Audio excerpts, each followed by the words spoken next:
এই চট্টগ্রামের ভূপতি জমিদার, সপ্তগ্রামের জমিদার, তাদের বাৎসরিক আয় ছিল 20 লক্ষ স্বর্ণ মুদ্রা। 20 লক্ষ টাকা নয়, 20 লক্ষ স্বর্ণ মুদ্রা। এখনকার বিচারেও আমরা বুঝতে পারি সেটা কি একটা অসীম অতুলনীয় সম্পদ। তোমরা যখন কথা হয়, পাঠ হয়, তখন হুলুধ্বনি দিও না। তোমরা কোনটা শুনবে? কথা শুনবে না হুলুধ্বনি শুনবে? হুলুধ্বনি অন্য সময় করো, যখন কীর্তন হয়, পাঠ হয়, তখন হুলুধ্বনি করো। তার মানে কি হচ্ছে? মন নেই। মনোযোগ দিয়ে শুনবে। হ্যাঁ, মনটা যদি না থাকে তাহলে কোথায় কি শুনে লাভ? কি শুনবে কি করে? হ্যাঁ, যখন সময় হয় যথাসময়ে হুলুধ্বনি দিও। যে কোনো সময় হুলুধ্বনি দেওয়াটা ঠিক নয়।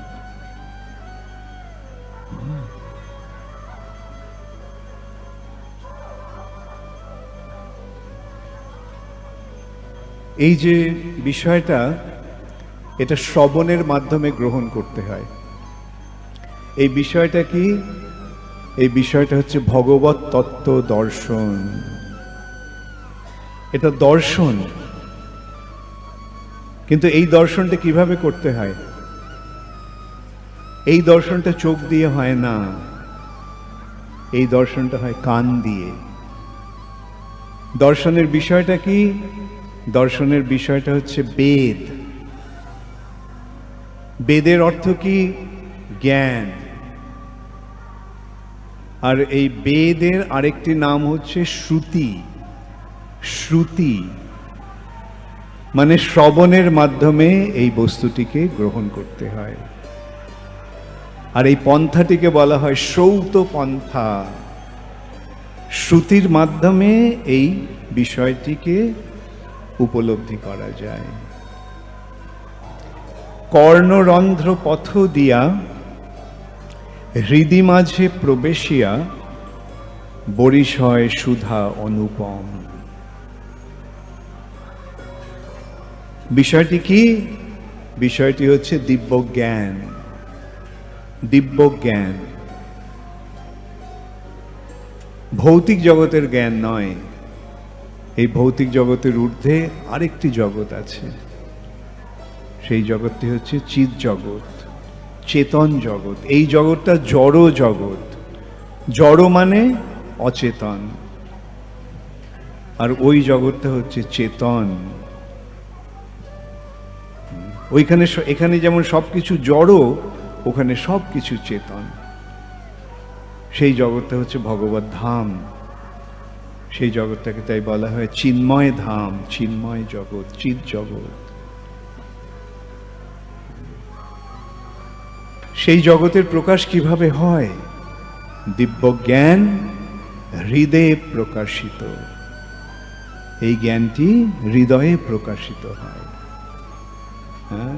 কর্ণরন্ধ্র পথ দিয়া। রন্ধ্র মানে, রন্ধ্র শব্দটার অর্থ কে কে জানো? আমি আজকাল দেখতে পাই যে তোমাদের অনেকেরই বাংলা ভাষায় জ্ঞানটা খুবই সীমিত হয়ে গেছে। আমি দেখি বিএ পাস, এমএ পাস, কিন্তু বাংলা ভাষায়, যাই হোক, এই বাংলা ভাষাটা একটা অত্যন্ত ঐশ্বর্যমণ্ডিত ভাষা। এত সুন্দর ভাষা নেই, এত গম্ভীর ভাষা, এত বৈশিষ্ট্যপূর্ণ ভাষা আর কোথাও নেই। এই ভাষাতেই শ্রী চৈতন্য মহাপ্রভু কথা বলেছেন। চৈতন্য মহাপ্রভু কে? চৈতন্য মহাপ্রভু স্বয়ং ভগবান। ভগবান এই ভাষায় কথা বলেছেন। ভগবান কোথা থেকে এসেছেন? ভগবান কি এই জগতের না ওই জগতের? ভগবান কোথায় থাকেন? ভগবান ভগবত ধামে থাকেন। ভগবত ধামের নামটা কি? গোলোক, বৃন্দাবন। আর চৈতন্য মহাপ্রভু রূপে তিনি যখন আসেন, তার ধামটি কি? নবদ্বীপ। তিনি যে ভাষায় কথা বলেন সেটি কোন ভাষা? বাংলা ভাষা। তাহলে এই বাংলা ভাষাটা কি এখানকার ভাষা না ওখানকার ভাষা? চিৎ জগতে বাংলা ভাষায় কথা বলে। নবদ্বীপে মহাপ্রভু বাংলা ভাষা। চিৎ জগতে নবদ্বীপ আছে, যেমন চিৎ জগতে বৃন্দাবন আছে, তেমনি চিৎ জগতেরই হচ্ছে নবদ্বীপ। মহাপ্রভু অদ্যাপিও নিত্যলীলা করে গৌর রায়। সেই চিৎ জগতে চৈতন্য মহাপ্রভু তার নিত্যলীলা বিলাস করছেন। মহাপ্রভু তাহলে তার পার্শ্বদের সঙ্গে ওখানে কি ভাষায় কথা বলছে? ঠিক তো? কে কে মনে করো বাংলা ভাষায় কথা বলছে? কে কে মনে করো সংস্কৃত ভাষায় কথা বলছে? কে কে মনে করো ইংরেজি ভাষায় কথা বলছে? ইস্কনে বসে আমরা ইংরেজি ভাষায় কথা বলি। মহাপ্রভু সব ভাষাই জানেন, কিন্তু তার পার্শ্বদের নিয়ে মহাপ্রভু বাংলা ভাষায় কথা বলেন। তাহলে জন্মসূত্রে এরকম একটা ভাষার সঙ্গে আমরা যুক্ত হয়েছি, তো সেই ভাষাটাকে কেন আমরা আয়ত্ত করব না? অতএব আমরা সকলকে অনুরোধ করব, তোমরা বাংলা ভাষাটাকে ভালো করে চর্চা করো। আর চর্চা করার সবচেয়ে সুন্দর পন্থা কি? বাংলা ভাষায় মহাপ্রভু সম্বন্ধে যে সমস্ত গ্রন্থাবলী আছে সেগুলি পাঠ করো। চৈতন্য চরিতামৃত পাঠ করো। চৈতন্য চরিতামৃত, চৈতন্য ভাগবত, ভক্তি রত্নাকর ইত্যাদি সমস্ত গ্রন্থাবলী রয়েছে, এগুলি পড়ো। আর সেই সমস্ত গ্রন্থাবলী শিল প্রভুপাদ তার ভক্তি বেদান্ত তাৎপর্য দিয়ে আমাদের বোধগম্য করেছেন। তাহলে বাংলা ভাষাটা আয়ত্ত করাটা কি খুব একটা কঠিন? আমি একসময় ফ্রেঞ্চ ভাষা শিখছিলাম, তো আমি ভেবেছিলাম ওটা ছেড়ে দেব। আমি আমার শিক্ষিকাকে বলেছিলাম যে আমি ফ্রেঞ্চ করবো না, কন্টিনিউ করবো না। তো উনি আমাকে জিজ্ঞাসা করলেন কেন? আমি বললাম এটা খুব কঠিন, ফ্রেঞ্চ ভাষাটা খুব কঠিন। উনি বলেছিলেন না, ফ্রেঞ্চ খুব সহজ। তারপর তিনি বলেছিলেন ফ্রান্সে শিশুরাও ফ্রেঞ্চ বলে। বুঝতে পারলে? এটা এত সহজ যে ফ্রান্সে বাচ্চার ছেলেমেয়েরাও ফ্রেঞ্চ জানে। তাহলে সেই সূত্রে আমরা বলতে পারি যে এই বাংলাদেশে, বঙ্গদেশে, বঙ্গভূমিতে বাঙালিরা সব বাংলা জানে, তাই নয় কি?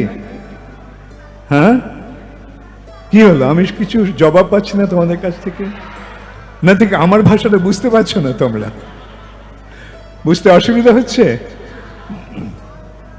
তাহলে বাংলা ভাষাটা কি খুব একটা কঠিন ভাষা?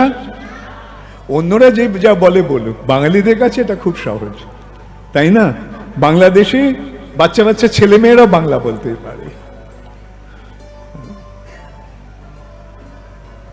তাহলে এখন আমি আবার ফিরে যাই, রন্ধ্র শব্দটার অর্থ কি? কে কে জানো? কয়েকটা বেশি হাত উঠেছে। আচ্ছা, কে কে জানো না দেখি? তা অনেকের হাত ওঠেনি। তো জানবার চেষ্টা করবে, আমি বললে মনে থাকবে। আচ্ছা দেখো, কর্ণরন্ধ্র, রন্ধ্র মানে কানে কি আছে? ভেরি গুড, ছিদ্র। রন্ধ্র মানে কি? তাহলে কর্ণরন্ধ্র মানে কি? কানের যে ফুটো। সোজা বাংলা, ফুটো বললে বুঝতে পারতে, রন্ধ্র বলায় বুঝতে পারলে না। হ্যাঁ, কর্ণরন্ধ্র পথ দিয়া। পথ মানে, এটা আমাকে জিজ্ঞাসা করতে হবে না, সকলেই জানে। হ্যাঁ, আমি পথ বলা এক পথিক এসেছি, তাই না? কর্ণরন্ধ্র পথ দিয়া হৃদি মাঝে। হৃদি মানে কে কে জানো? হাত তোলো।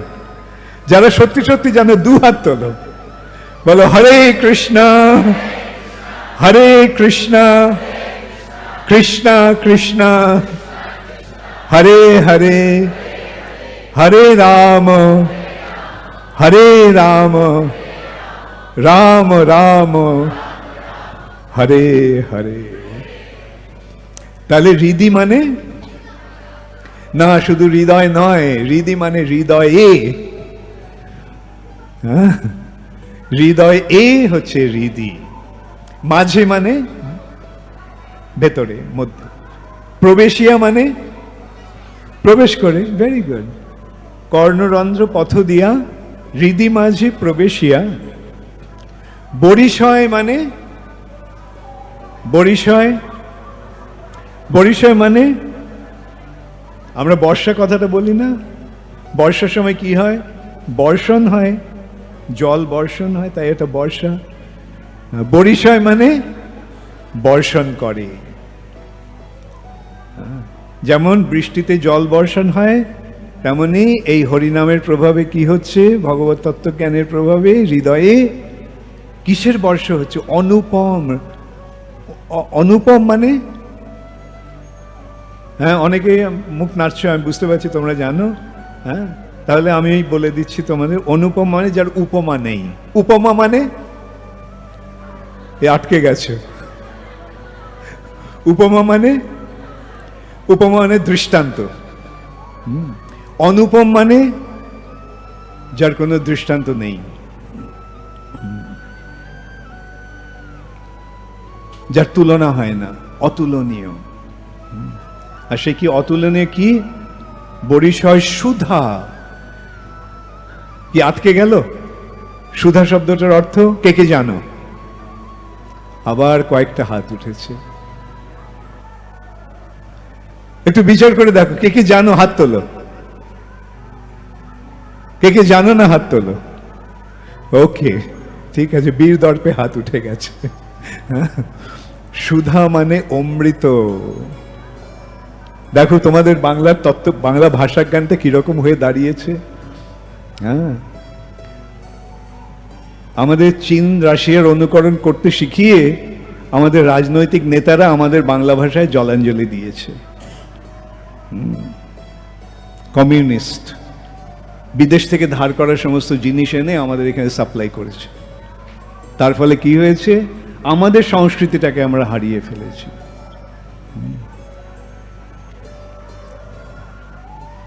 তোমরা কে কে রবীন্দ্রনাথের কবিতা পাঠ করেছো, পড়েছো? আচ্ছা,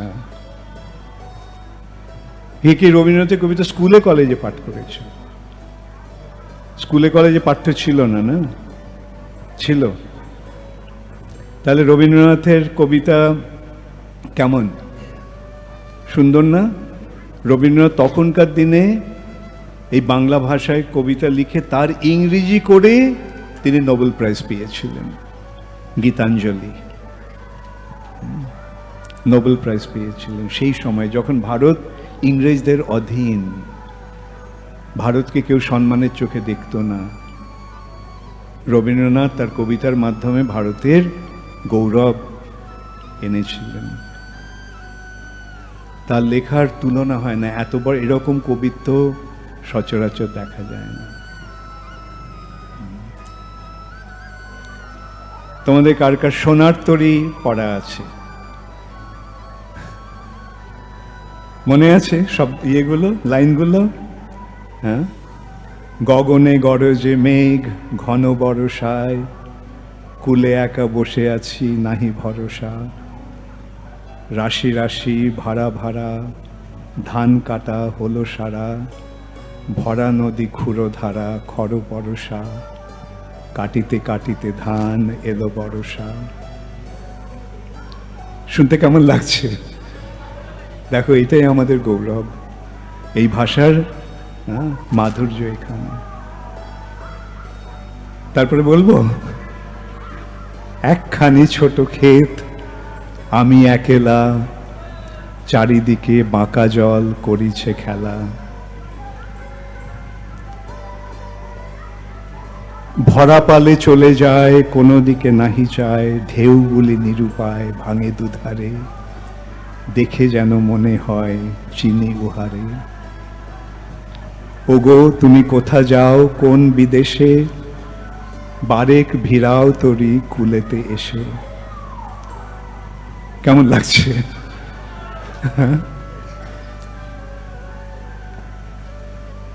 আমাদের এইটাই হচ্ছে আমাদের বৈশিষ্ট্য। কেবল রবীন্দ্রনাথ না, নজরুলকেও দেখো। আমি ঝঞ্ঝা, আমি ঘূর্ণি, আমি পথসন্মুখে যাহা পাই যাই চূর্ণি, আমি নৃত্য পাগল ছন্দ, আমি আপনার তালে নেচে চলি, আমি মুক্ত জীবনানন্দ।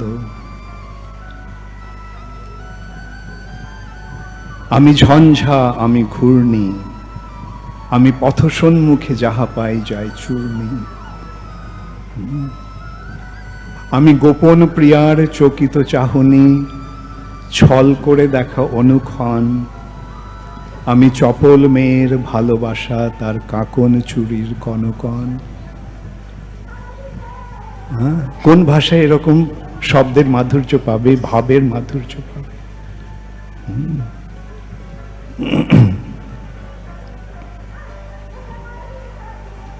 যাই হোক, আমরা আজকে রবীন্দ্রনাথ অথবা নজরুলকে নিয়ে আলোচনা করতে আসিনি এখানে। আমি মহাপ্রভু সম্বন্ধে আর আলোচনা করতে এসেছি। আমাদের বঙ্গভূমির বৈশিষ্ট্য কি?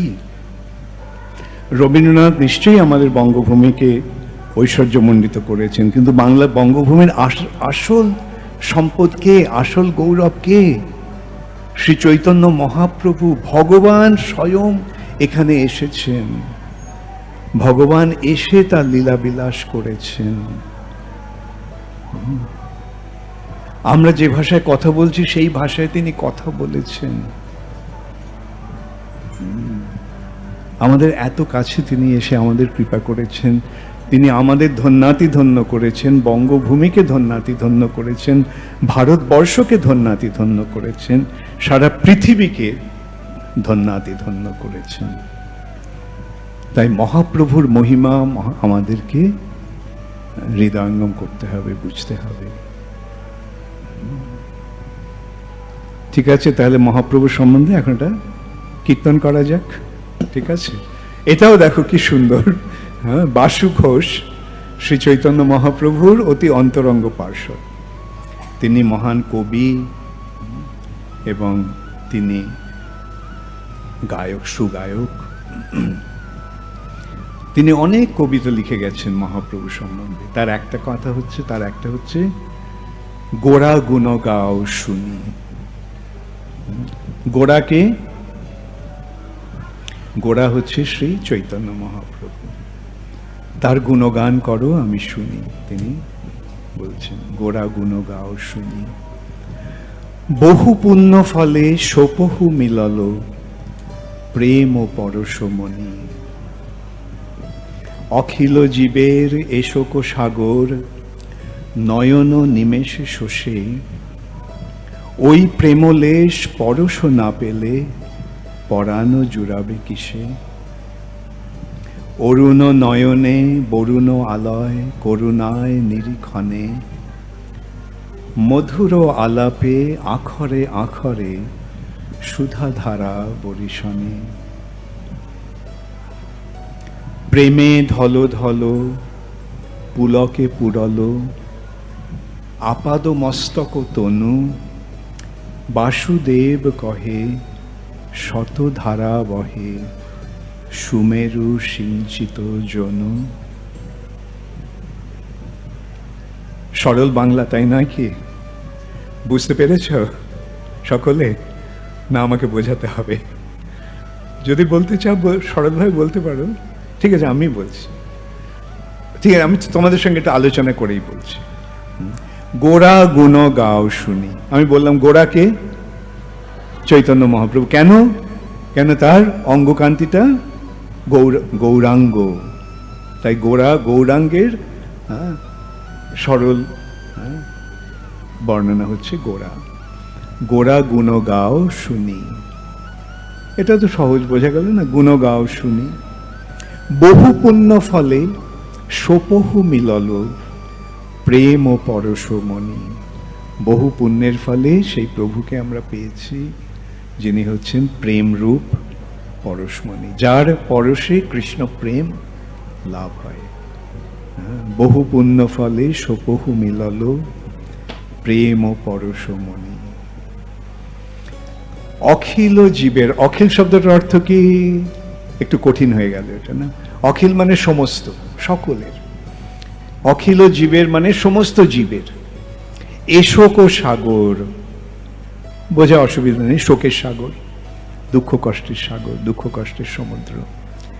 অখিল জীবের এশোক সাগর, নয়ন নিমেষে শোষে, তার নিমেষ মাত্র দৃষ্টিপাতের মাধ্যমে তিনি আমাদের শোকের সমুদ্র শুষে নেন, শুকিয়ে দেন।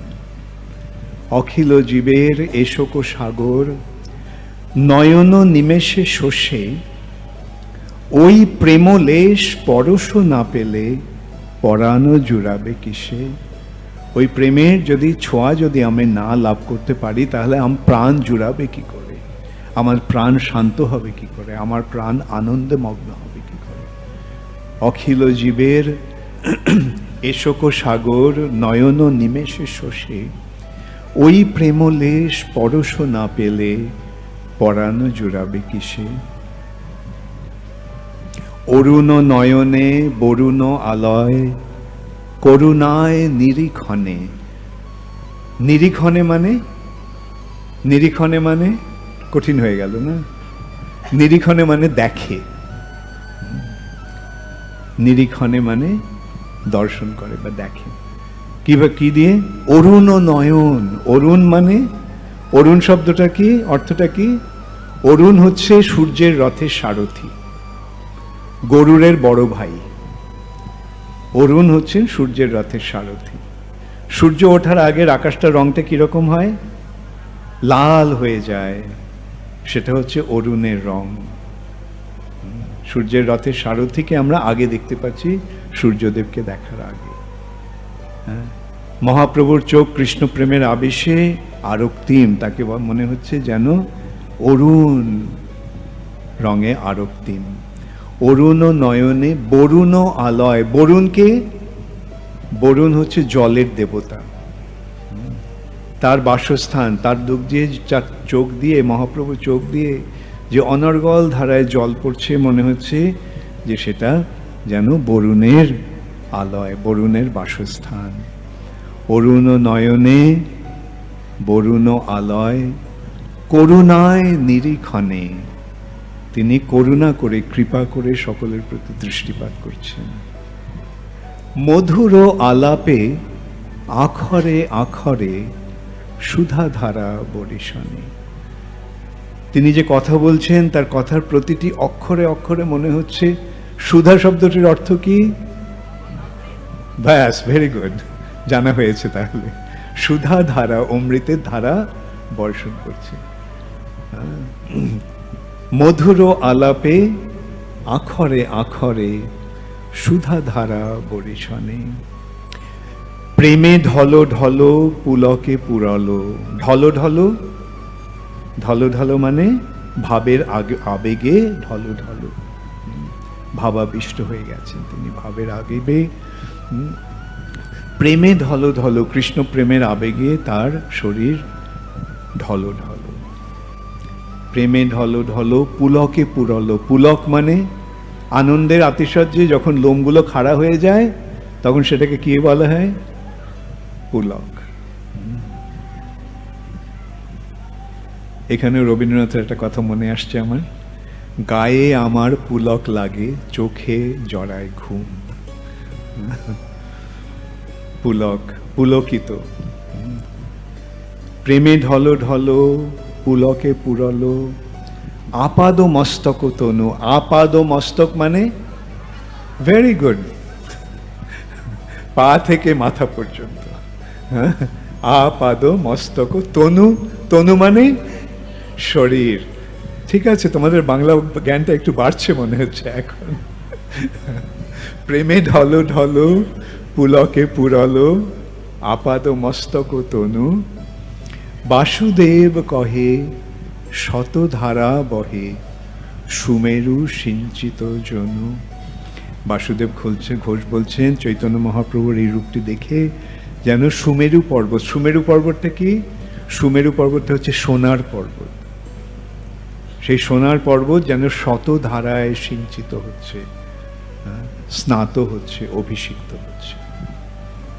প্রেমে ঢল ঢল পুলকে পুরল, আপাদ মস্তক তনু, বাসুদেব কহে শত ধারা বহে, সুমেরু সিঞ্চিত।